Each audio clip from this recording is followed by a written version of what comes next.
Assalamualaikum warahmatullahi wabarakatuh.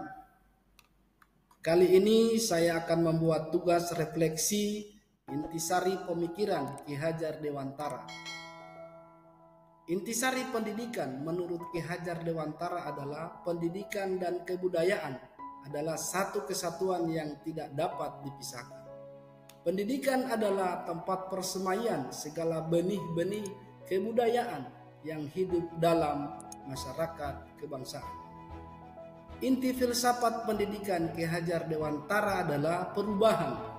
Pendidikan dan kebudayaan harus bergerak mengikuti tuntunan zaman. Dengan kata lain, pendidikan tidak boleh statis.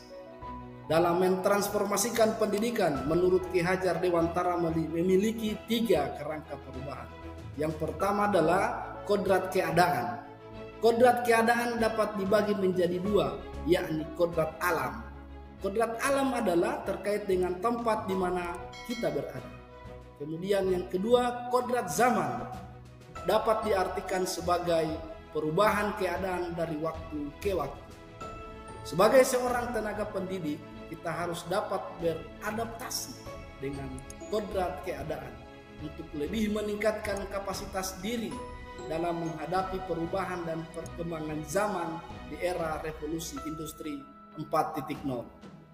Prinsip perubahan yang kedua adalah dari asas trikon, yakni kontinuitas, konvergensi, dan konsisten.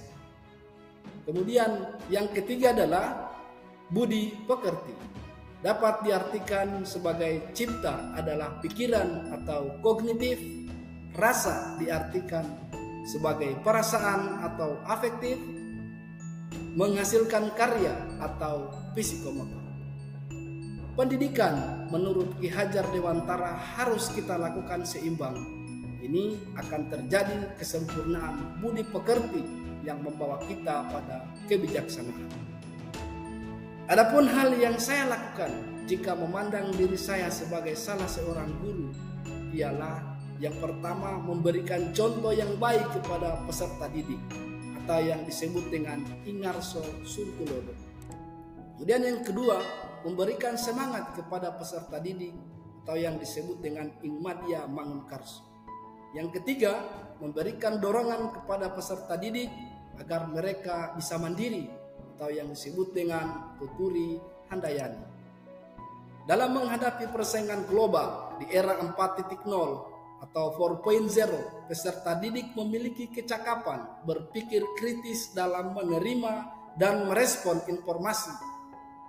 Peserta didik juga harus menyukai tantangan-tantangan baru serta terbuka terhadap perkembangan ilmu pengetahuan dan teknologi dengan tetap menyaring dan mengutamakan kearifan lokal sebagai bangsa Indonesia.